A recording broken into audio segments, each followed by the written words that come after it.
I don't think I've ever shared a story about myself so embarrassing that it changes the way you look at me. I've shared a lot of embarrassing stories with girls and shit that I've had in the past, but nothing that's so goddamn game-changingly cringe-inducing that you vomit and think less of me until today. I was trying to think of a story that I wanted to talk about because I wanted to tell a really embarrassing one today, but I wanted to like amp this shit up to like the highest fucking level I could. So I was going to my past, of which there's a myriad of embarrassing stories to choose, but I wanted to find the perfect one.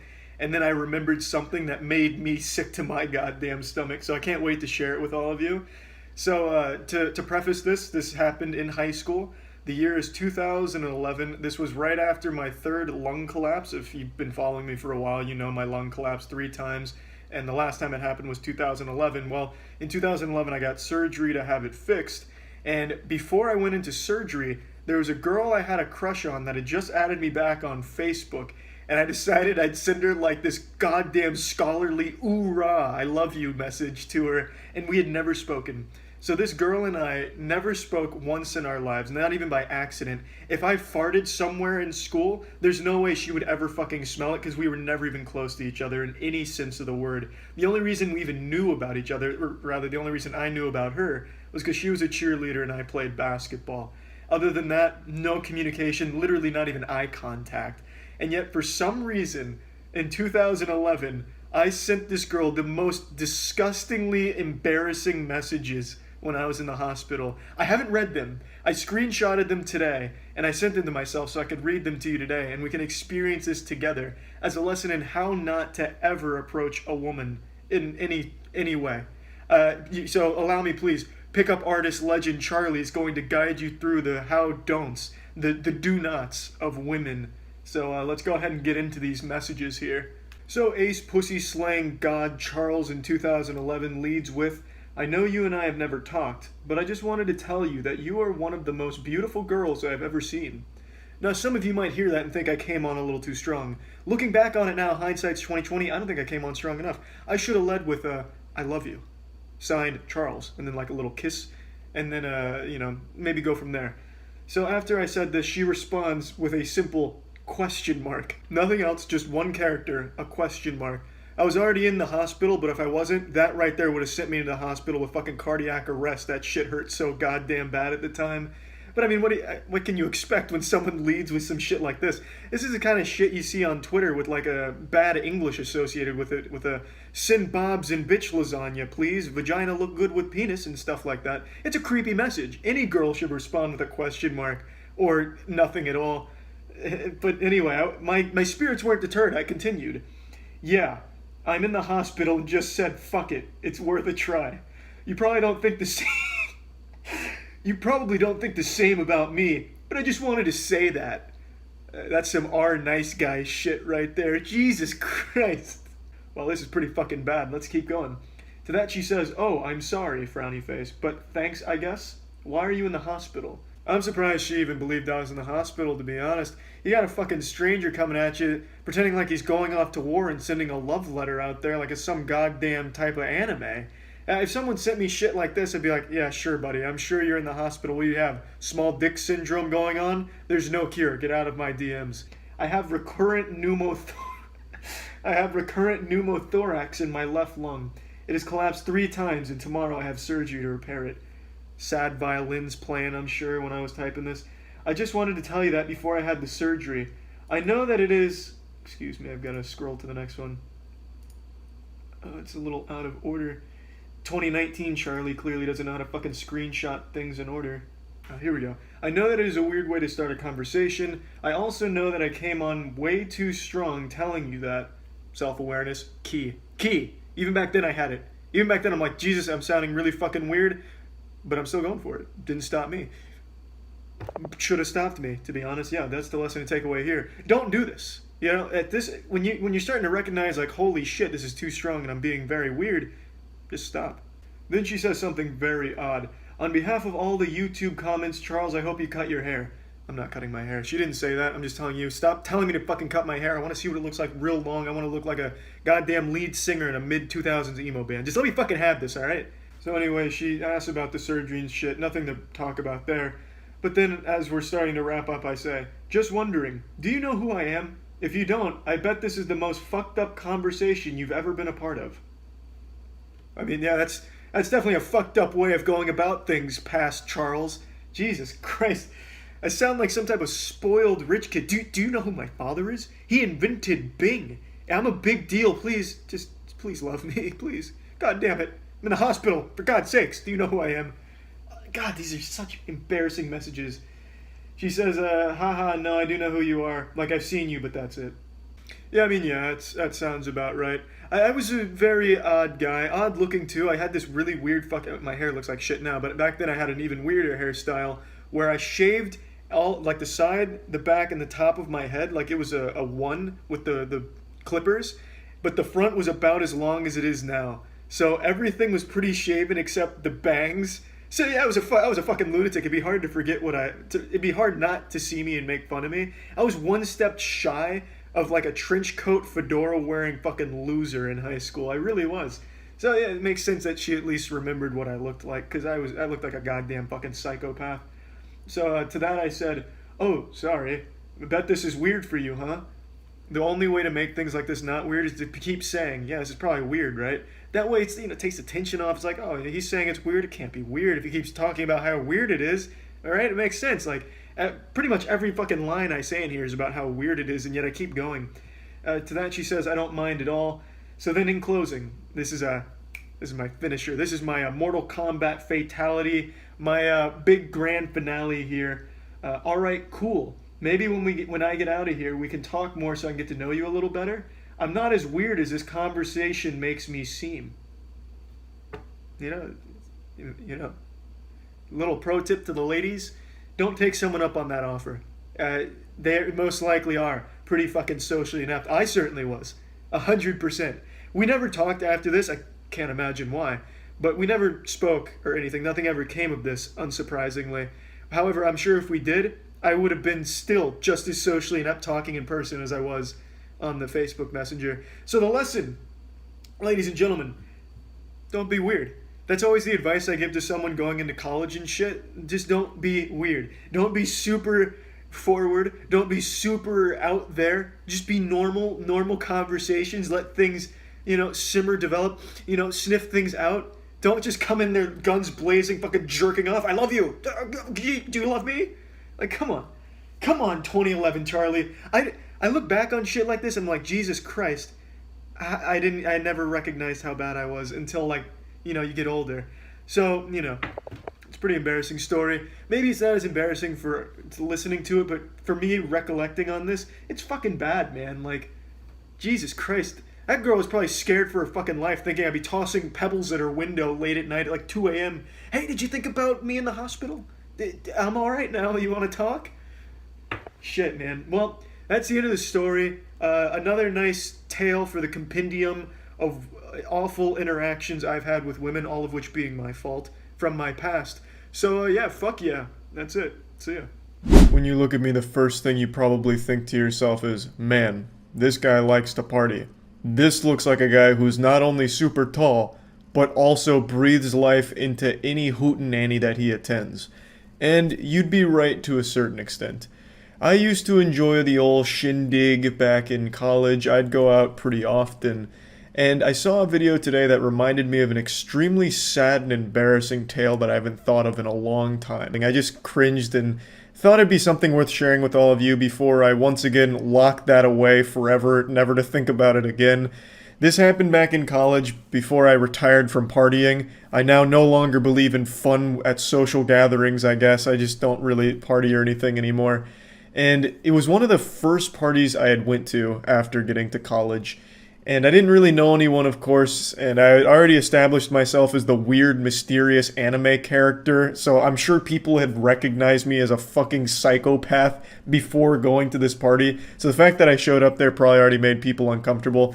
I would have been in my sophomore year here, I imagine. I can't quite remember, but it was one of the first parties I went to, and that was like the only time I started going out. So I'm at this party, it's a house party, and there's a pool. They have a keg, they even have like a live band performing inside. It was just some like butt rock band that I'm assuming the members were students at the school. It was going all out, and as the night continued, I didn't really interact with many people, pretty much anyone aside from Andrew, who I went with. And, it wasn't getting a whole lot done. It wasn't drinking that much or anything, but towards the end of the night, as people started getting a bit sloppy, they started doing beer catching trick shots. And it was cool. And I, at this point, thought, this is my chance. This is my time to shine.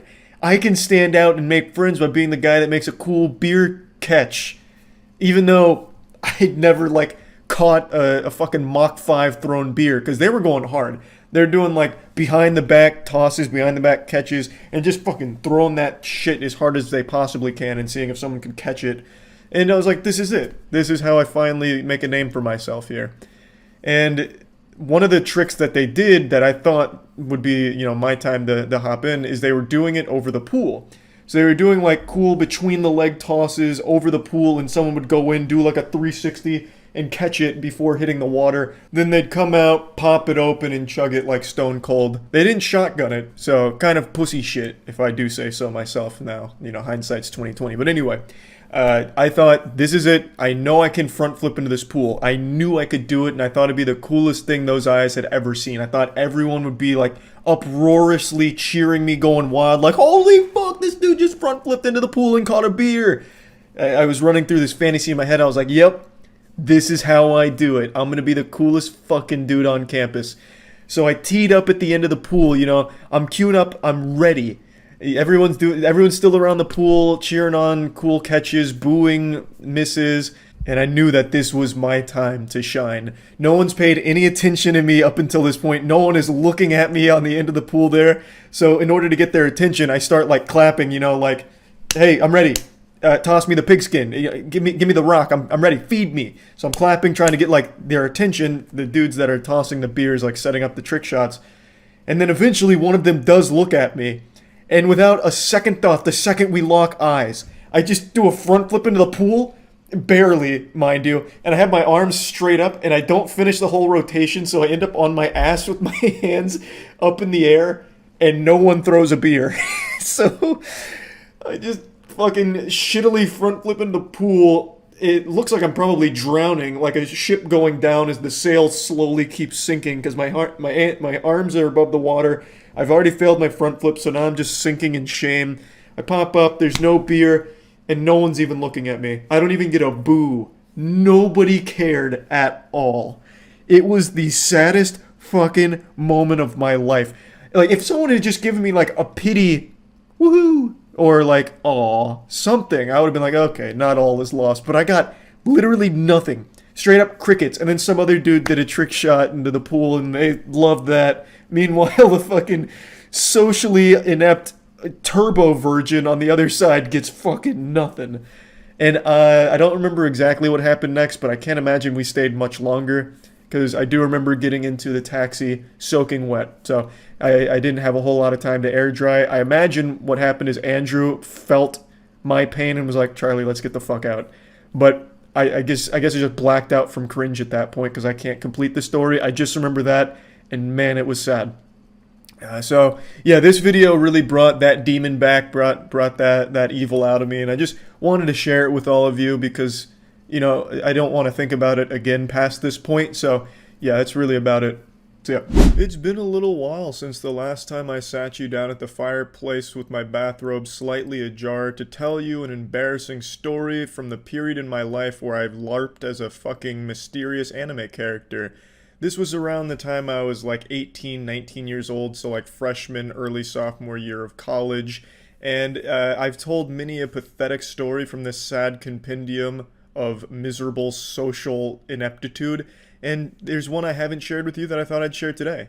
This was actually the first date I ever went on, first official date. I'll just give you a brief lore update for those that haven't seen any of the other videos. Back in early college years, I thought it'd be great to reinvent myself as a mysterious anime character in real life. It worked for the anime characters. Girls were always trying to constantly gobble on their meat. And so I thought, well, if it worked for them, it could work for me. So I wanted to be like super unique. I wanted to wear a chain with my favorite video game disc on it, Psychonauts. So just be like a fucking chain with Psychonauts on it. I also refused to talk to people, so if people talked to me or asked me questions, I'd respond with like moans and grunts instead of words. And it was really goofy shit. Like talking to me would be like talking to an NPC in Banjo-Kazooie where they just respond with that. Like that's how I would pretty much respond to shit, or just complete silence. I have no doubt a lot of people on campus probably reported me to authorities as a potential threat to the university in those early year and a half, however long I spent doing that. But I eventually grew out of it. But during this time, I actually did get a date.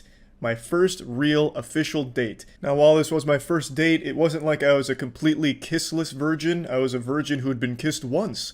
It was a dare. A girl was once dared to kiss me because that was seen as such a punishment that in a truth or dare game, they made it a dare to kiss me. And I was like, fuck yeah, this is my time to shine. Probably pre-came and shit my pants at the same time. But anyway, I managed to get this date because a friend of mine from high school actually invited me to a party. We hadn't seen each other in quite some time, and they invited me out to go drink with them. At the time, I was completely straight edge. I didn't want to touch drugs. I didn't want to touch beer. I also wasn't even sure I ever wanted to lose my virginity. I was starting to think it might even be best if I didn't. But they invited me to this party, and I was still in this mysterious anime phase, and he invited me to play beer pong with him, and I was like, well, as long as I don't drink. And he's like, fuck it, Charlie, I'll just drink for you. Just fucking play with me. And I was like, sure, let's go. So we were playing, and then eventually his friends called him to do like a keg stand or something, so I needed a partner, and a girl hopped in to play with me. And I didn't say a fucking word to her. And I guess that must have been cool enough because she started talking to me, and then I eventually like mumbled out like, do you want to go to the beach? And she said yes. She gave me her number, and we set up a beach date for the next day. And my God, I don't even think I slept that night. I remember that night after the party, I went back to the dorm, and I was just busting out hundreds of crunches and like bicycle crunches and shit, trying to sculpt out my abs speedrun style. I didn't eat. I only drank a ton of water, just trying desperately to get my six-pack to pop out a bit more.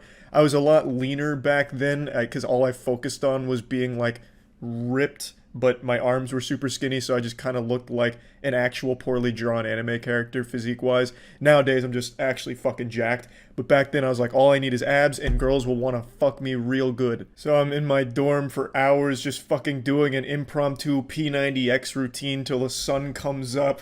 And I text her, she doesn't respond, I start to panic, I texted her again, still didn't respond, I'm fucking freaking out, I'm like, oh my God, I've ruined it, I fucking blew it, holy shit, it's all over, she hates me, she probably reported me to the police because I was creepy, oh my fucking God. I text her again, I fucking triple texted her, literally the worst possible thing you could do. She finally responds just saying she was sleeping, and then I realized that that's probably about par for the course because it was like 9 a.m. I was like, it's fucking like Saturday, and I'm texting her at 9 a.m. like 1,000 times. It stands to reason that she might just be sleeping in. Fucking having a manic episode in the text messages there at 9 a.m. and then she still agrees to meet with me. She's like, yeah, we're still down for the beach, let's go. So we meet at my car. I play my boner jams, which was a real risk for me because the music I listened to then and the music I still listen to now isn't really popular. It's mainly like metal and shit like that. And luckily she likes that music. In fact, she even knew some of the bands like Cybreed. She likes Cybreed, which is still my favorite band right now. So that was cool, but I'd never done small talk or anything. So I didn't know how that was supposed to go. And I think she was picking up on that, so she took the initiative to talk to me. So she asked me, hey, did you have fun at the party last night? I said, nope. Which is a great response because, I mean, that's super cool. Like, hey, this guy is so goddamn badass. He didn't have any fun last night. But I do remember saying the only cool thing about the party was meeting you. I was like, that's kind of suave. So I hit her with that bit of smooth ass cheeks right there, to which she didn't really say anything. At least I don't remember her saying anything. Maybe she had just gotten completely sodden panties and, that's probably what happened. But she continues, standard stuff. What's your major? At the time it was digital arts. This was before I switched. Do you like digital arts? It sounds cool. What is that? And I was like, I fucking hate it. It's just making 3D animations. It sucks. So I'm just constantly doing my best to ruin any kind of positivity. That whole car ride was basically like condensed pessimism on wheels. And so she just keeps asking me these questions to which I'm giving like the worst responses to imaginable, convinced like the anime characters I've seen before that being different or being negative is cool to women, which it's definitely not. But she eventually gets to the dagger. What do you do? Like she probably assumed I had like a job or something because she did. So she's like, well, what do you do for work? You know, what do you do? And I was like, can't get into that. It's a secret. Which obviously piqued her interest because, like, what the fuck does that mean? Am I like a CIA spy? Am I a hitman? Assassin? Like, what the fuck is that? She's like, well, what do you mean it's a secret? I was like, I just can't get into that. I can't talk about it. So she keeps poking the sleeping bear. She's like, well, what do you mean? What do you do? Like, it's kind of weird. Like, what do you do? And eventually I'm like, I make videos on the internet. Keep in mind, this is 2013. The idea of being a YouTuber was a foreign concept back then. I'd also never told anyone about this. I never said out loud that I made videos online. I always kept that like my biggest top secret. I never ever talked about it, but in this instance, I was fucking desperate. I was pulling out all the stops. I was emptying my pockets of all the possible fucking spaghetti I could fill on the floor, vomiting anything that might help my chances of getting me laid. I would have told her I was Santa Claus if I thought it would help my chances of getting my cock wet. I was just going all out. Just this once. Just trying. So I told her I make videos on the internet, and she laughed at me, which just felt phenomenal. She thought I was just kidding because I had hyped it up so much to that grand wet fart of a reveal. She was probably just relieved more than anything because she probably thought I was a psychopath with the way I was answering, but I dropped that nugget of truth on her, and at the time, like I said, this wasn't really anything anyone talked about. Like, YouTuber wasn't a thing back then. Most of the most popular shit was like Facebook pages that people knew. And when it came to YouTubers, most people only knew like the biggest ones. The big one back then that I remember most people talking about was Epic Mealtime. And I also remember even things like I'm Schmacked were kind of big back then. But other than that, there wasn't a ton else that college students would think of when they hear of internet content creator YouTuber. So she didn't really find that all that impressive, and I've never treated it like a job or anything, but I just thought it was going to be a good answer to that question, one that she probably hadn't heard before, and she probably never did hear it before because she just straight laughed at it, which didn't make me feel like my chances were being helped. She thought that I was just making like a joke out of it because I just made it like this hyped up thing, like, no, it's a big secret. It's a fucking government secret. I'm not allowed to say it. If I say it, the government's gonna come fucking kill me. And then I just reveal like I make fucking gameplay and commentary videos on YouTube. So she giggled at that, and then she asked what the channel was, so I showed it to her when we parked. I brought up the channel, and at the time, the channel video that would autoplay was my titty simulator game, which of course was a kind of weird look, so I bring that up. At the time I had like 800,000 subscribers, which is a fucking ton, and she was impressed by the number, but the content itself I don't think she was too fond of, because it was titty simulator, with me talking about fucking honkin' milkers being dragged around by their nipple, and then some of the other related ones were other weird games like don't shit your pants and things.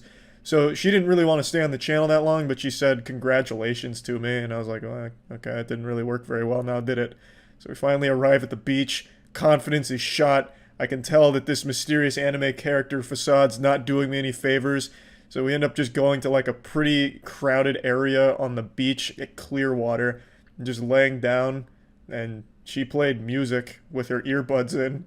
and I just kind of laid there, you know, pretending like this was productive. Like, yeah, I'd always wanted a tan. I'll just fucking lay here with my ass cheeks hanging out, I guess. Why not?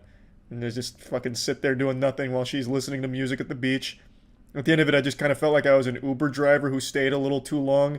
Like, she requested a ride, but then I had nothing else to do, so I also just went to the same destination.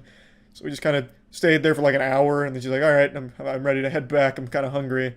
I didn't even bother asking if she wanted to get food with me, because I could already just pick up on the vibe here that it wasn't really going anywhere. So we go back, and then she hugged me, and I was like, fuck, it was all worth it. I got a hug. Let's go. Woo! So I got a hug out of it, which means I was a champion that day, but we never talked again, surprisingly. And that's how my first date went. So overall, pretty successful. Got off to a great start, really, in the whole romance world. And yeah, I just wanted to share that with you. I also think it's a pretty interesting look at how things have changed recently, because back then, YouTuber wasn't even a word in anyone's vernacular. No one had ever really like heard of that before. It wasn't really an explored concept, just kind of like this emerging hobby that some people would pick up on. But nowadays, I think it's like 60% of kids want to grow up to be like a YouTuber or internet creator, which is wild. So in less than a decade, it has completely changed. But back then, yeah, that shit was not looked at too positively. But anyway, I just wanted to share this story because I haven't done this one before and I thought it was worth sharing. That's about it. See ya. It's been a little while since I've told this story, so go ahead and hop on my lap here by the fireplace and I'll tell you a tale. As is common with most of my stories I've told on the channel, this takes place during the period of my life where I thought it was cool to be a mysterious anime character. This was like my early years of college. As you can probably imagine, my ability to socialize during this time was absolutely pathetic. Having a conversation with a magic 8-ball would have been more fun and engaging than talking to me back then. Those poor souls that talked to me back then probably instantly regretted it because having a conversation with old Charlie was like talking to Alexa if she was overdosing on Xanax. It was rough. Why is this important though? Because this is setting the stage for one story I haven't told yet. I've told so many stories when it comes to all of the fucking weird and creepy interactions I've had with women. All my fault, of course, just because I was so unbelievably socially inept. Like, it's hard to put into words how bad I was at recognizing social cues and how to be, like, acceptable in society. I fucking bought one of those fake cigarettes one time. You know that shit that kids would buy from Spencer's when they were like 12? I bought one of those things when I was 18 because I thought it looked cool and I hated real cigarettes. You know how fucking sad that is? I'm surprised I didn't buy one of those colorful propeller hats and started spinning it to try and look cool or something. It was rough. So what I'm saying is, socially, I was the worst thing you could fucking imagine. But it didn't stop me from trying to have conversations with women. I tried to fake confidence, fake it to make it, and all of that shit. And today's story will be in that ballpark. So this story takes place in a location where all good social interactions take place. At GameStop. So let me take you back to the past when my social interactions sucked ass. This is GameStop 2012, 2011, somewhere in that ballpark. I was, of course, Virgin Boy Charlie, if you can even believe that. Some say I lost my virginity before my dad, but the truth is, I was actually a virgin, embarrassingly enough. And I was doing what all virgins did, using Reddit for some advice. And Reddit is one of the worst places when it comes to seduction and just general advice when it comes to human interaction because it's the blind leading the blind. The people giving that advice, they have likely never talked to a human being before. They're probably getting all of their social cues the same place I was. Fucking anime. So I was using anime and r/relationship or something. I don't remember what subreddit. And these two things were clashing and I was like, you know what? I'm going to take both of these, do like a little unholy fusion dance and become this ultra Chad, the product of great advice and great animation. And I was going to channel this and show that, you know, I'm becoming more confident in myself by flirting with girls in public. And I chose my first rodeo to be at GameStop. Before going to GameStop, I had decided that I was going to march into GameStop, right up to the counter to the girl that worked there and call her beautiful right to her face. I was going to look her in the eyes. I was going to say, ma'am, you are fucking beautiful. You are gorgeous. I don't know what I expected to happen next because I didn't have a follow-up. Maybe I was fantasizing like one of those dream scenes where all of a sudden, like an anime, the girl blushes and then she calls out her 3 twin sisters or something. And they all fall in love with me. I don't know. But that was my game plan. And I was hyping myself up. I was like a football player in the locker room before the championship game, headbutting lockers. I put on a necklace, and I never wear a necklace. I found like this old gold necklace from probably when I was a kid, but my neck is still the same size as a kid's, so it still fit. I spiked my hair up real well, fucking drowned it in gel, and I mean drowned it in gel. I looked like a freshly born baby covered in amniotic fluid up there, and I felt like $1,000,000. Today was the day I was going to say to a girl, she is beautiful. So I hop into my Batmobile and I cruise on over to GameStop. I get to the door, I open it, and it's like everything else just melted around me. Time froze, and there she was, behind the desk, the only female employee at this particular GameStop, and she looked miserable. Probably because she's working at a fucking GameStop, but I was gonna make her day better by being the only man in GameStop history with the confidence to say that she was beautiful. You know, I'm sure she doesn't hear that every day from other socially inept fucking slime balls. So I was going to be the first, the trendsetter. Truly a pioneer. So I meandered around a little bit, just making sure I was building up enough confidence, going over the lines in my head. The line I was going to use was when she was done ringing me up, I was going to say, "Thank you, beautiful," and then wait to see her response, see what she says to this, hoping that she wouldn't call the police or have security come tackle me. So, I finally pick out a game, some used game I'm sure, because I was big into used games for a long time. I slam that shit on the counter because I'm ready. She starts by asking me a couple questions. Am I a member of GameStop Power Plus Ultra program? Well, no, I'm not. She's going off script. I wasn't accounting for this. It's freeform now. The dialogue has been all fucked up. I'm getting a little jumbled in my head. I'm getting nervous. I wasn't expecting to be interrogated by her today. I'm not a member of this GameStop program. Would I like to be? Well, shit, would it help my chances with you? I don't know. I'm going through all kinds of scenarios in my head. It's like a visual novel. There's a bunch of different branching paths I could choose from. I'm panicking. I'm breaking down a bit. My composure is starting to falter. There's sweat on my brow and a tickle in my sack. I was not prepared for this at all. She then asked me, do I want my receipt? Another question I wasn't anticipating. Do I say, thank you, beautiful, now? No, that wouldn't make sense because she asked me a question. I can't just respond with I have to answer the question. Everything's all falling apart at once. It's like Salvador Dali's painting where the clocks are melting. I'm running out of time. I don't know when to say this line. And no, I don't really want this receipt. What am I going to do? Wipe my ass with it? I paid $3 for some garbage used game. I tell her, no, thank you, you keep the receipt. And that's when she says it. A sentence that could dampen the pants of any man, even the strongest men. She says, thank you for shopping at GameStop. I freeze. I don't know how to respond. I stand there for what feels like hours, looking at the ground, wondering, is now the time? And then I decide I muster the courage within myself, the strength to go forward. I say, thank you, beautiful.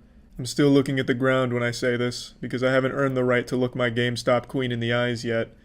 And then I do what any sane man would do. I ran away. I fucking jogged away. Before she could even, actually respond, I started jogging away with the bag in my hand like I just stole the game from GameStop. But I did hear her say, oh. I know for a fact she said, oh, as I turned my back to run away. I ran all the way to my car, hearing that oh in my head the entire way there, got in, slammed the door, and I thought to myself, Charlie, you did it. We just made that employee extremely uncomfortable, and man, do I feel like shit about it. It was a good lesson to learn. That was probably already the 5th or 6th time that lady had been hit on that day by fucking weirdos like me. She probably just up and quit that day. That was probably the last straw right there. I don't know, because I never went back. I was just so goddamn embarrassed about this whole thing, but I do imagine she quit that day. But yeah, I tell you this story in the hopes that people will learn from it. Don't make the same mistakes I did. Don't be a fucking weirdo, and don't, yeah, that's basically it, really. That's about it. So yeah. Discord makes me feel like a degenerate pile of dog shit, like some type of socially outcasted loser. Anytime I fire that shit up, which is daily. I'm not here to shit on Discord as a service, because I think it's a very good service. Fucking everyone's using it for good reason. If I call my grandma right now, she'll probably try and drop me her, Discord friend info, because it's just a better service than most shit out there. But I can't stand using Discord because it's so embarrassingly cringeworthy. I don't like using that word. That's a shitty word, but I can't think of anything else to describe Discord other than that. It's something that anytime I fire it up, I'm immediately just getting a bad taste in my mouth, like someone just blasted a fart right down my esophagus. The second you fire it up, you already know who made the program and who it's for, primarily. The loading thing. Constructing additional pylons to hold your awesomeness. Watch out, they're afire in their laser at our base, belong to us. Just the ranky-dankiest of memes. And that's not that big of a deal in and of itself. It's almost cute, cringeworthy shit. A child going up to you saying, pull my finger, you pull their finger and they shit their pants. That's not that big of a deal. But what makes Discord frustrating to use as an actual service is their entire company is branded around this idea of lol, xd, random, roleplay, cosplay, Tumblr type shit. Now, I have my own Discord for my streams at twitch.tv/moistcritical. You should go check it out. I stream daily. Fuck yeah. Love to see you there. I have a Discord for that where people go and they want to know when I'm streaming or if they just want to talk to each other. It's just a nice little community. And the thing is, if I reach out to Discord, if I have a question, they are no fucking help. It's like I just wandered into the goddamn anime fan club as they're LARPing in the fucking classroom. For example, Kaya, when we had our old Discord thing a while back, reached out to their partner support team about an issue we had, and this is the response he was met with. Hey Kaya Orson, Springle here. I just wanted to say thanks so much for reaching out to the partner team. Our ultra elite gaggle of partner support elves are crunching their way through solving your request. We'll get back to you quicker than a hoofer snatch after a rain double. All the cheers, Springle. Now, you get a response like this, and the first thing you think is, I must have messaged the wrong company. This must have gone to a sex offender somewhere. This certainly can't be Discord. There's no way. There's no way they have a secret agent elf named Springle there crunching their way through my request. And what the fuck is a hoofer snatch or a reen double? I've never heard of these words before. Because it's all weird, like super high fantasy garbage. And it's not just like their support team, their whole company. Here's the message you get when you get denied for partnership as a Discord server. A Discord partner server is like a big deal, I guess, to a certain extent. So this is what happens when you get declined. My name is Springle. So our old pal Springle from the support team's back here, and this time he's delivering some bad news. Thanks for opening that email. It was getting a bit cramped, Kimpa. Back at the Discord HQ, our ritual elves have finished looking over your application. Once finished, they all hum in unison and summon a fortune cookie containing the verdict. It's fantastic and delicious, Kimpa. Without further ado, let's crack open the cookie and see what it says. Maybe another day. You know, that's a great fucking rejection right there. Not only am I getting declined by the most childish company on the planet, but they're also patronizing me with it, so I'm getting like some fucking fanfic for my rejection. Aw, Shinkledinks. It looks like we can't accept you as a partner today. I'm so sorry, but maybe one day you'll grow up big and strong and we can accept you then. Yeah, maybe one day I can be so big, strong, and mentally stable that I can pretend to be a fucking Springle elf. In the meantime, it looks like you might have what it takes to join our hype squad right now. I'd love to see you submit an application and join us at the event or convention near you. Thank you so much for your support and keep building, Kimpa. Hope I get to see your beautiful face again. My magic is powered by your love.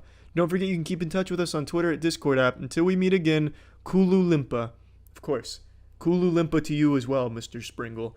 That shit just fucking sucks to read. Like, you know, oh, I'm sorry, you have been declined by our magical mystical forest of time-traveling wizards. I'm so sorry. Try again next time, but why don't you follow us on Twitter and join our hype squad, Kimpa? It's so fucking embarrassing. It's a service that I can never recommend to anyone, even though I think it's really good, because I don't want to subject them to this kind of company.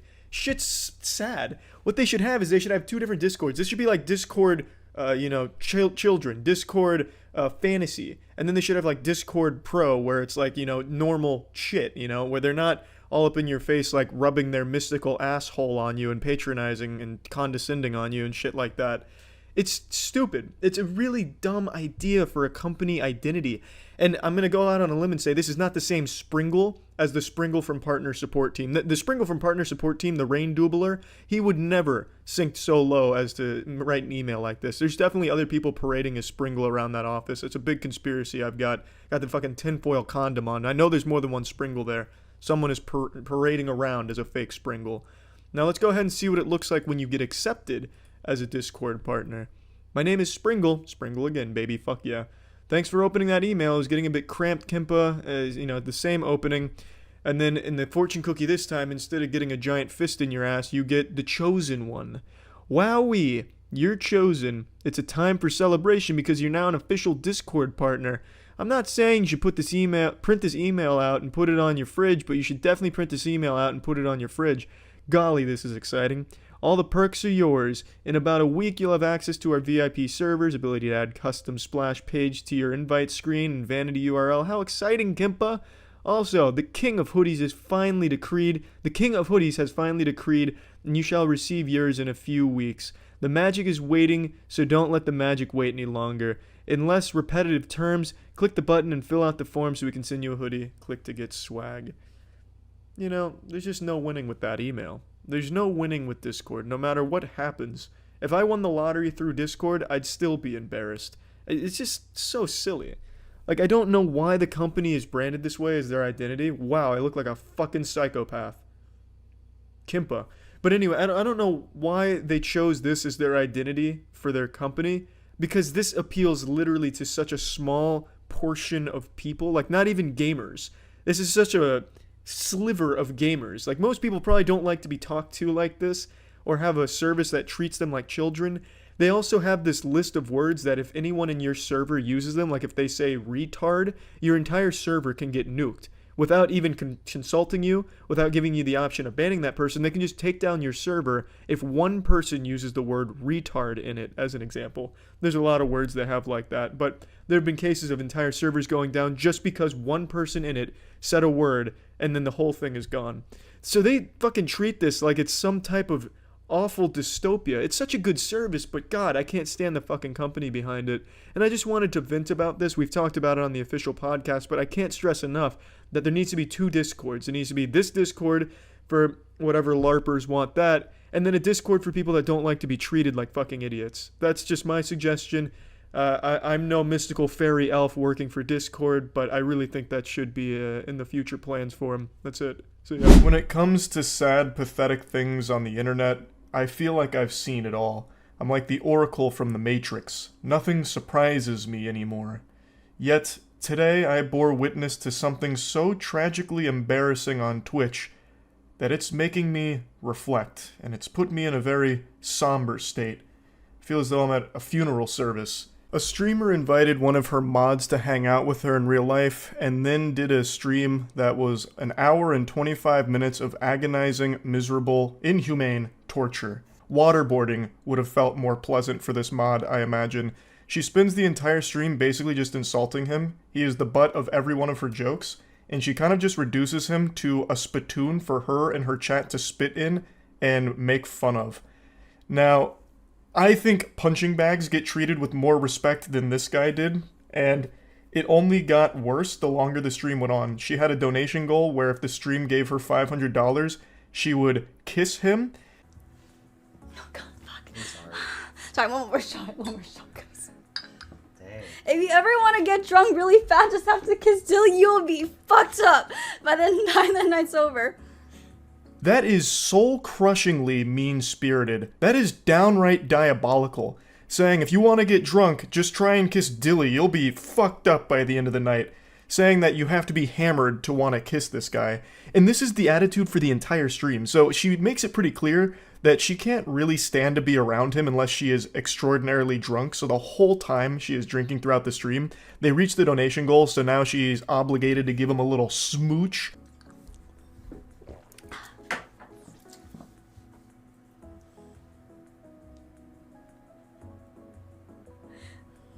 Can't do it. Sorry.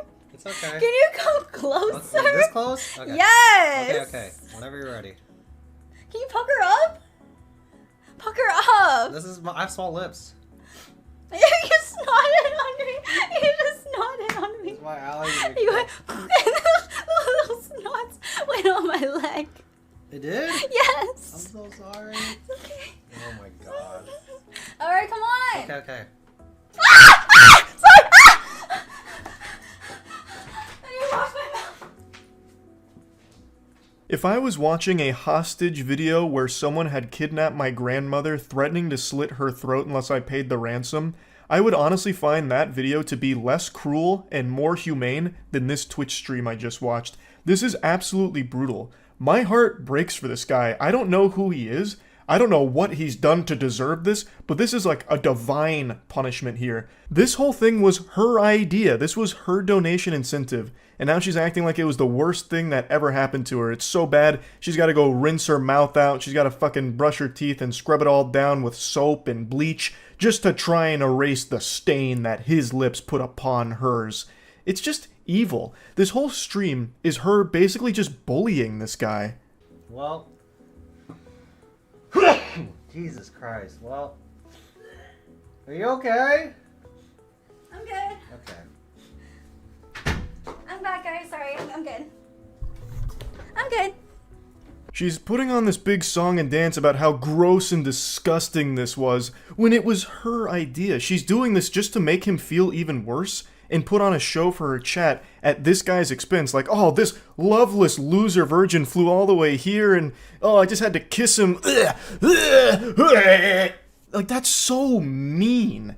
And this should be a wake-up call to her chat that, like, donates money to her under this idea that she's going to like them or something like that, or parasocially donating to her because they think that they're going to be friends or even more than that. This should be the biggest wake-up call. Your third eye should be fucking beaming from your forehead right now with this out there. This is her mod, someone who literally like does a ton for her. And this is how he's getting treated in front of everybody. That's what she thinks of you as well. Now, like I said, it's not just this viral moment here. The very beginning of the stream comes out fucking guns blazing, going hog wild about this guy having no shot with her and that she doesn't even really respect him at all. Yeah, Dilly's living the dream. Aren't you so happy to be here? Yeah. It's my dream, y'all. Yeah, I've been posting pictures of Dilly every single day on Discord, and this guy cannot hang. Dilly's eyes are fucked. It's because I have cats and he's allergic, and he has allergy medicine. Doesn't he look like Gru from Despicable Me? Sorry, every time I see Dilly, I just start laughing. This is the very beginning of the stream. This is chapter 1. It's not even chapter 1. This is the prologue. And she immediately comes out of the gate saying that he looks like Gru from Despicable Me, and she can't help but laugh when she sees him. The stream doesn't even make it 5 full minutes without her making sure to insult him in front of everybody. He's just getting publicly flogged immediately. She is flaying him alive throughout most of the stream. Again, this whole hour and 25 minutes is basically just make fun of Dilly, and let the chat make fun of Dilly too. It's so mean-spirited. And this guy, again, I don't know anything about him. He wasn't even creepy or weird or awkward. He seemed like just a very normal guy. He even seems pretty nice and really not weird. Yes, he does come across as like a little lonely and a little socially shy, but there's no like red flags or anything alarming about this guy at all. This must have been hell on earth for him to not only get invited out by the person that he clearly cares about since he mods for her, but to go there and then just be perpetually insulted directly by that person and the community that you mod for, having all these tomatoes thrown at you throughout the whole thing. And on top of all of that, be surrounded by cats which trigger his allergies. The misery must have been indescribable. Like, I'm getting parasocial with it because I actually just really do feel bad for him here. Like, brother, come on. Have some more self-respect. Have some more confidence. You deserve it. You deserve better than this treatment here. That was just so mean. Now, I already know the cope. I know what the excuse is going to be. Oh, she's clearly just pushing his buttons. They're just joshing around. They're very close friends, obviously. But I don't get that impression at all. These aren't jokes I would tell to even my best friend Matt, who I've known since middle school. A lot of what she says to and about Dilly is just downright nasty. I would never say to Matt, like, the only reason, you know, your wife ever kissed you is because she must have been blackout drunk and forgot what you looked like or something. That's just so fucked up. And, like, she makes statements like that pretty often throughout this stream. These aren't really jokes. She is just insulting this guy as much as possible to make him a laughingstock for her stream. Cute couple, Vivi are not dating. I did not claim this. Yo. Sorry, that's so mean, but don't claim it. So yeah, 1 hour stream, so every minute counts. I made a donation goal of $500. I will kiss Dilly. So we hit it, but hopefully I will be drunk for that. Let's take the first shot of the night, yeah? Is it too early? No. Cheers. The way she responded to the cute couple statement seemed like she was genuinely offended anyone would even say something like that. Now, keep in mind, she's still sober right here, so this is still her insulting him with the training wheels on. She hasn't even taken the gloves off yet. It gets really bad shortly after. I made all the boys go at Dilly to help change his pants, so I think Dilly threw away his chunky throat pants in the trash. Dilly had the same size hands. No, oh my god, you have baby hands. No way. Yeah, we have the same size hands. That means you have a small dick. The astute observers out there will have noticed that I put the stream to 2 times speed during her story times, and I'll openly admit to it. The reason is because it was genuinely painful listening to her tell those stories because it's just shitting on Dilly. She's putting him on blast as frequently as possible, sharing his most embarrassing moments, so giving his lowlights. Here's the worst of moments with Dilly. Here's what Dilly did that was so embarrassing last night. You guys need to hear this. It's just, again, so unnecessarily mean. And then, of course, she has to do something about penis size, so she says, we have the same size hands, which means you have a tiny dick. Your hands aren't even the same size. His hands are visibly bigger than yours, but again, this is just being rude for the sake of it. Nobody is meaner to tier 3 subs or Twitch mods than the streamer themselves, it seems. She is so much nastier to her mod than anyone on Twitter has ever been to any mod for any streamer ever. Now, there are a couple times in the stream that she says that they're good friends, so it's all, in good fun. And what a load of dirty barnacles. I think she says that to try and convince Dilly, and Dilly, he believes it. Dilly's bought into that fantasy. This does not strike me as two people that are friends. This strikes me as her using him for content, as a punching bag. That's what this all seems like. No friend dynamic is like this. No friendship goes like this. Of course you're going to joke around with your friends, you're going to get mean with your friends, but at the end of the day, you're close, and you know that there's no actual bad blood or malicious intent there. I do not get that vibe from this interaction at all, because it is unrelenting for an hour and 25 minutes, and what I'm about to show you here, I think is the most foul thing that she said throughout it. Oh my god, so either go back with my ex or get with Tilly for 6 months. Fuck. Okay, so in case you guys know or don't know, I don't want to say his name out loud. This ex fucking traumatized me. He had a gambling addiction, drug addiction, porn addiction. Like, he actually fucked me up. Okay, so either go through like trauma and emotional abuse or date Tilly for 6 months. Trying to get back with my ex. Okay, next question. Is it true that you have It's in 2x speed because, again, she was going on a montage of degrading him. And then it got to that question. Would you rather get back with your ex, who apparently traumatized her, or date Dilly for 6 months? And she chooses her ex. And then just laughs it off. She would rather be in, I guess, this emotionally abusive situation that she called it, and be traumatized, than be with Dilly for 6 months. Why would you even answer this question in the first place? That is so fucked up. I was stunned when that came around. Like, she knows Dilly is clearly interested in her romantically, and yet she uses that as the butt of the jokes. Like, half of the stream is making it clear that she feels she is so out of his league, so superior to him, that the comedy is that people would even suggest there's a chance. So this question rolls around, and she's like, oh yeah, I'd definitely just go back with the ex. Definitely wouldn't go back or go with Dilly for 6 months. I'd rather be emotionally abused than spend time with this guy. In front of his face, too. The guy who basically does work for you on your streams by modding, who has also now gone out of his way to hang out with you in real life and on your stream for your content. And now he has to sit there and hear that you would rather be emotionally abused and traumatized than date him for 6 months. This guy who obviously cares about you. I can't even imagine what a statement like that must feel like to hear. And he has to keep himself composed because she's broadcasting all of this to her audience publicly. I've never met anyone that I've had any kind of relationship with, a friend or even an acquaintance, that has said something that even teeters on as mean as what she just did right there. And she did it right to the face of someone who very clearly cares a lot about her. Now, she laughs it off and moves on to the next question, and I think Dilly has been brainwashed by her into thinking that he's a good friend of hers. But Dilly, I'm just going to hit you with the cold water. Friends don't treat each other this way. She is treating you like a subhuman pile of garbage. Me personally, I would not hit. So, yeah, there is a right or wrong answer. Me personally... How about you rate me first? 10 out of 10.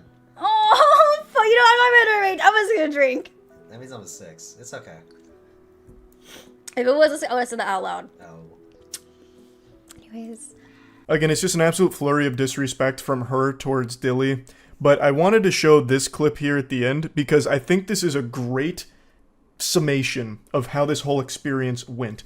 Where he rates her a 10 out of 10.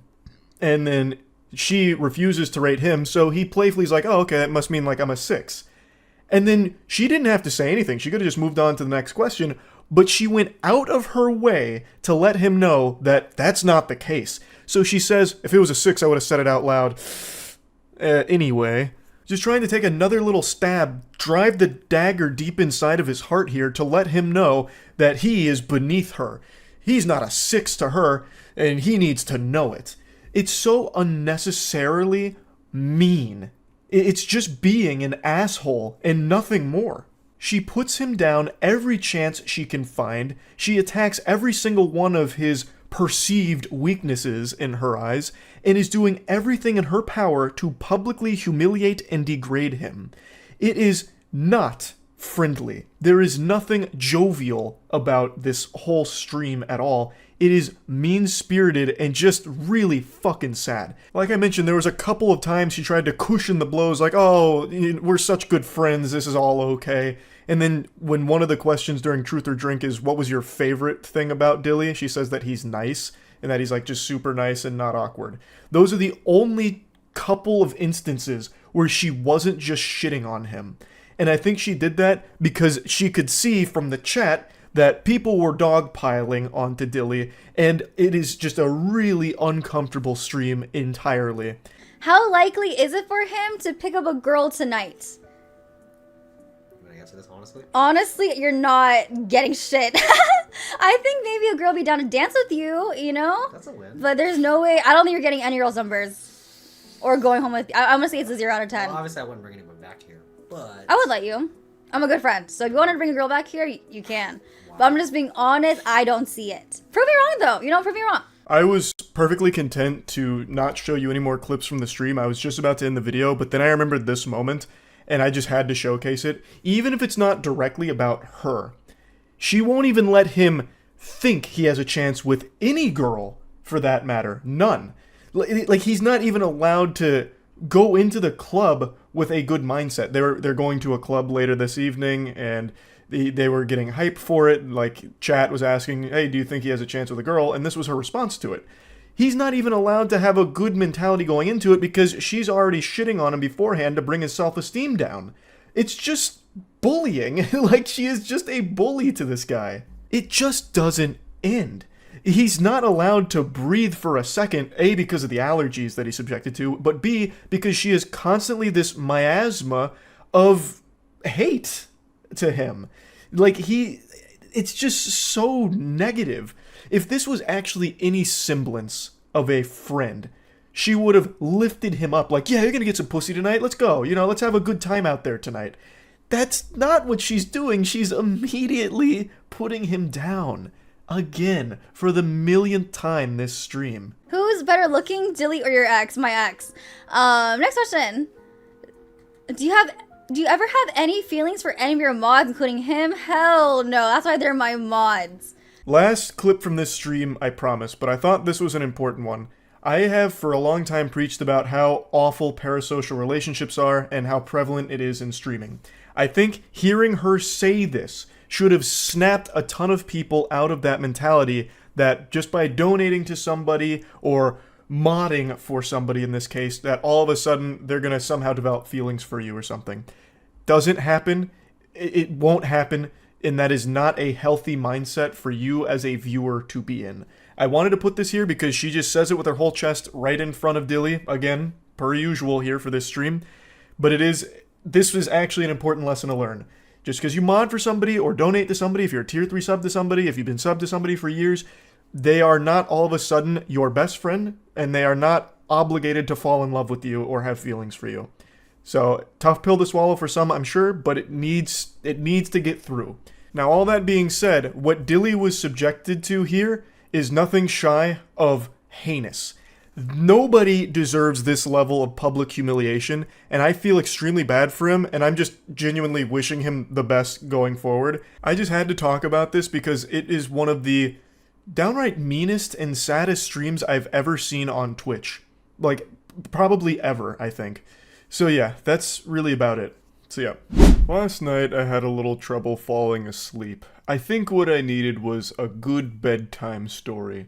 So I turned to Reddit, just cruising around, perusing, see if I could find anything that'd give me the yawns and help me go night-night.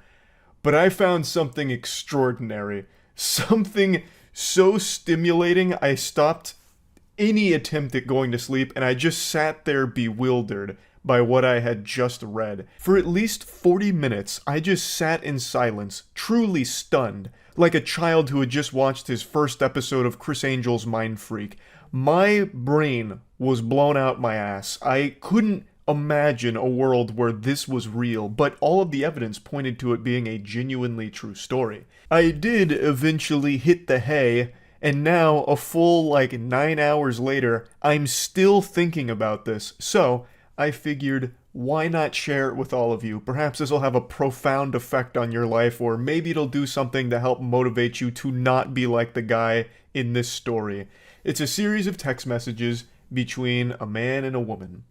And that's all I'll tell you for now. I don't want to get in any spoilers. I want you to come into this as unsuspecting as possible. Let's dive in. Previously on Dragon Ball Z, the two people in this text conversation were close friends for about 9 years. The Reddit poster is the woman in this story, and her male friend here had recently professed his love for her in a pretty creepy way. The feeling wasn't mutual, so it led to a bit of a disconnect between the two of them, and in an act of desperation, the male friend calls in the cringe artillery and starts bombarding her with memes, to which she finally responds, "Hey, I appreciate the memes."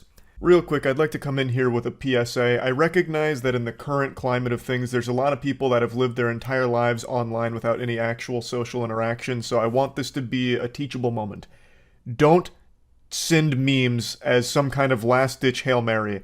Like, if you let something rip and it's not reciprocated, spamming memes isn't going to salvage the situation. It's only going to make it worse and even weirder.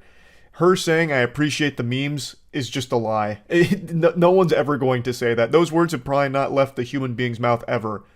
Good morrow, sailor. I really appreciate the exquisite memes you've shared with me today. I was a little perturbed with our last conversation, but now that you've sent 1,000 memes, I see you've got a good heart. Thank you for this. And I'm speaking from experience here. I'm very knowledgeable in this field. I'm the authority on this matter. I've told this story before, but I'll just briefly repeat it. The very first girl I was ever flirting with and exchanging text messages with was back in high school, and she did not feel the same way about me as I did her.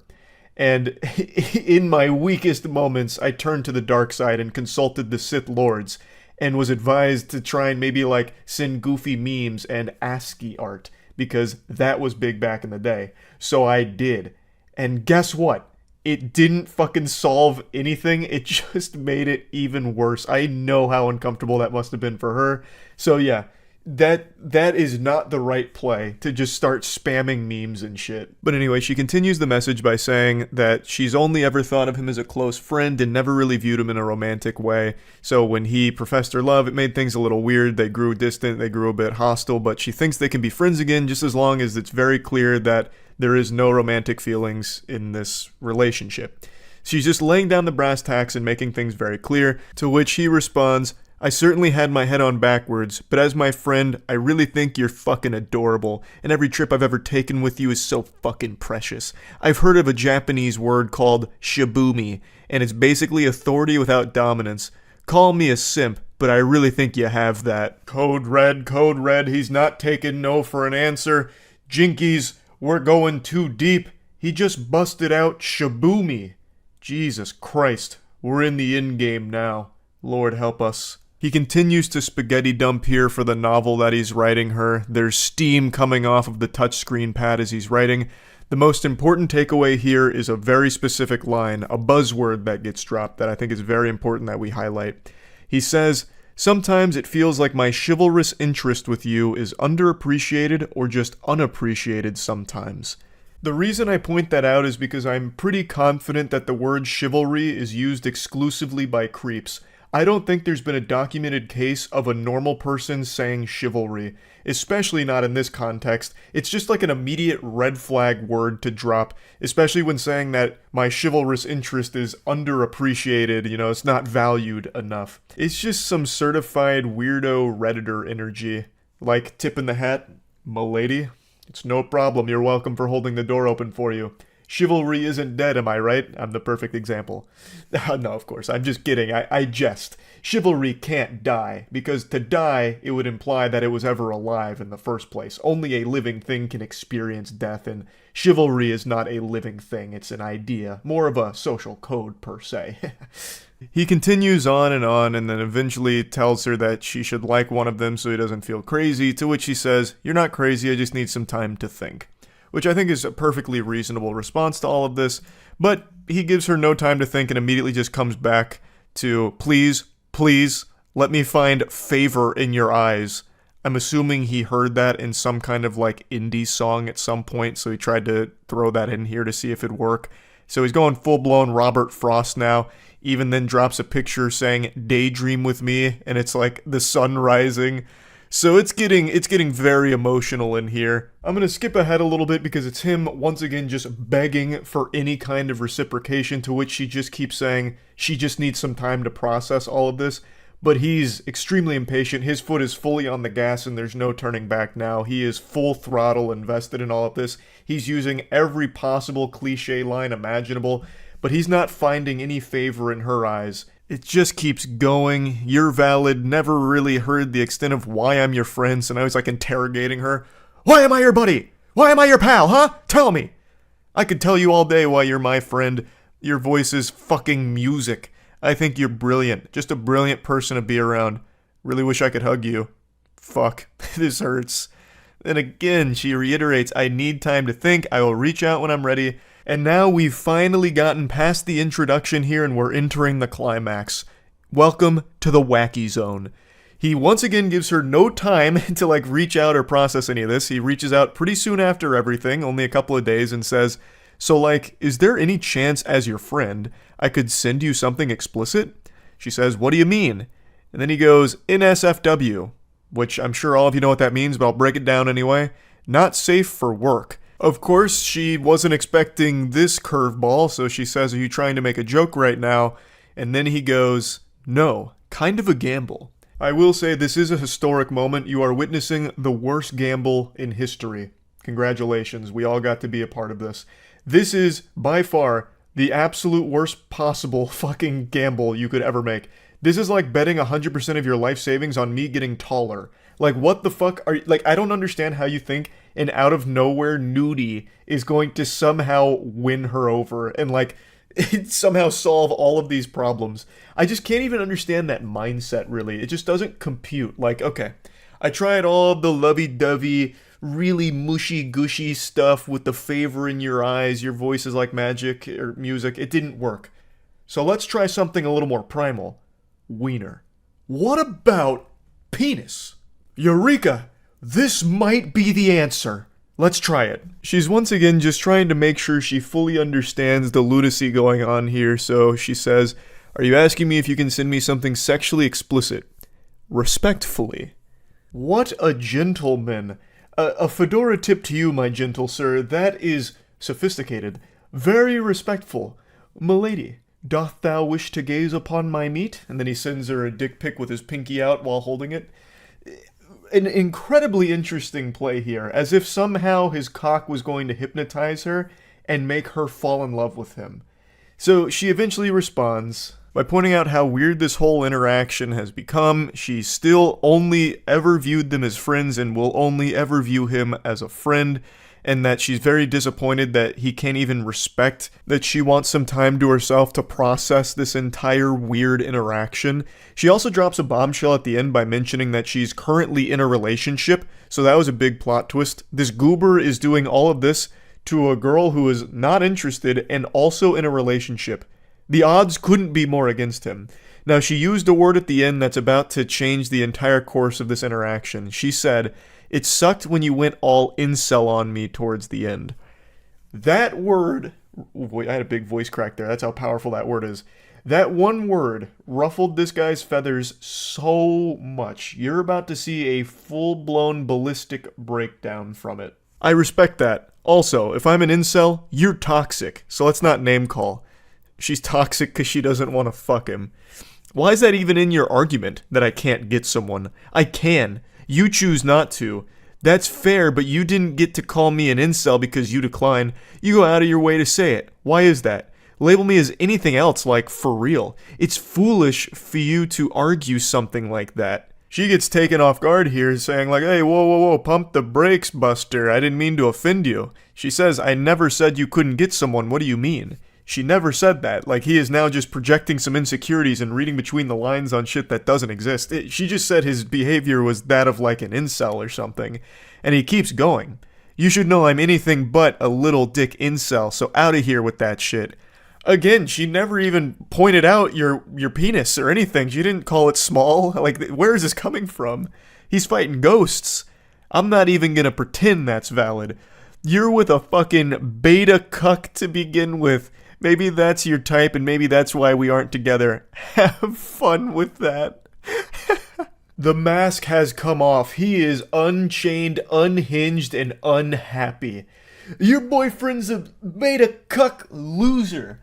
That's the only reason you and I aren't together, because that's what you're into, beta cucks. You couldn't handle an alpha male testosterone titan like me, a real man who cries while he texts. She then goes on to say, like, look, if you find me to be toxic and all of this awful stuff, like, okay, then, you know, you shouldn't be upset that we're not close anymore. And to this big message, he just responds by saying, I'll see you in hell. And then she says r/nice guys, which this very much is an r/nice guys moment. You know, keep in mind, this is still, like, only a couple days after the whole poetic, allow me to find favor in your eyes, miss. Your voice is music, sweet music. And now it's, what an excellent take on a 7-year waste of my fucking time. To which she responds, so you're just waiting around until I'd eventually date you? That's on you, man. She's absolutely right. That is entirely on you. This dude played the long game, almost an entire decade of pretending to be her friend in the hopes that eventually you'll get to fuck her. I guess was the plan. That is a long commitment to a deep cover operation to stay in disguise, faking friendship, hoping that eventually you'll be able to have sex with her. Then he says, how was I supposed to know you're only interested in half men? I've never even seen that term used before. This guy's pulling all kinds of Insano-style phrases out of his ass now. I spent 7 years just waiting for you to notice the difference, but I guess I bet on the wrong fucking horse. This goober spent 7 years pretending to be her friend, hoping that somehow she'd fall in love with him? This is craziness.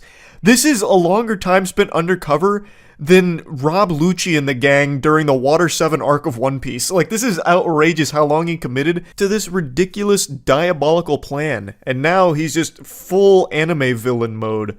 I'm over you. That's why I asked if you needed a visual definition of the word endowed, because I bet you're never going to get that with the life you choose to live without me. Motherfucker, I grew this dick for you, you ungrateful clod. We have to pause here for a moment. Wow. I grew this dick for you, you ungrateful clod. That is one of the most powerful sentences I've ever had the pleasure of reading. What does that even mean? That's not even possible. How could you have grown your penis for her? Was there no dick there to begin with, and then you just started, like planting the seeds and then taking care of it like summertime gardening? Like, what does that mean, you grew it for her? Is it a laboratory experiment like the Cybermen? Like, I don't understand. It's just such a bafflingly amazing sentence. She's also stunned, saying, I refuse to believe that these messages aren't satire. And then that sets him off even further. This entire relationship is satire. A joke. Your interest in men is a joke. The wambulance is coming in hot. He's Squidward, you're Squidward, I'm Squidward, we're all Squidward. This whole relationship's satire, it's all a joke, you're a joke. Fuck you. My interest in you is a joke. This is the first time I wanted to show someone my dick because I hate them. Fucking brilliant. r/nice guys, these nuts. She waits a while and then says, I think enough time has passed and I just genuinely want to know if you've had any remorse for the shit you said to me or if you truly believe it was all valid. And then he responds 7 hours later saying, let's find out if you're still seeing the Hat Man first. I don't know what that means, but then he comes back 2 hours later and said, I'm over you. You're wasting your time. So he's trying to flip this around on her like, you missed your opportunity with the golden goose. You missed your opportunity with the alpha. I've moved on, you harpy. I don't need you anymore, harlot. Listen, I've matured a lot. You clearly haven't. So you're wasting your time trying to talk to me now. You had your chance, you blew it. I'm sure you're kicking yourself now for this, but hey, that's the way the cookie crumbles. But then just to finish it off with the cherry on top, he quotes from before where he was offering to show her his wiener and says, I still mean this if you need clarification. And then comes back and says, except don't even bother asking for nudes. I have a girlfriend. Okay. I mean, this is quite the ride. What an adventure. She eventually just says, what's wrong with you? We were friends for almost a decade. And then you go into this shit. Which is a reasonable response. Like, how did this happen? We have been friends for like 10 years. We've known each other for so long. Where did this come from? It is crazy. This whole situation was wild. And also, I'm calling fiddlesticks on that last statement from him. I don't believe he has a girlfriend. If we go back to like chapter 7 of this meltdown, he said that she was the first girl he wanted to show his penis to. So, I'm under the impression he's a virgin. And I don't think enough time has passed between those messages and these that he would not only lose his virginity, but then also have a girlfriend, especially given all of the behavior we're seeing exhibited here. So, I think he lied about that. That was probably just once again some kind of Hail Mary to make her jealous. Like, hey, listen, Toots. Got a girlfriend. Stay off of me. Can't send you nudes anymore. You blew it. Nope, can't do it. Sorry. That's on you. Yeah, you'll regret this for the rest of your life, clearly. Sorry. Have a girlfriend. Even though it's most likely a lie. But yeah, that's all there is to the story here. Overall, I think we can all agree that nice guys really do finish last. It is insulting that these two didn't end up getting married. This guy is a real catch, and it's just a shame to see that it didn't pan out.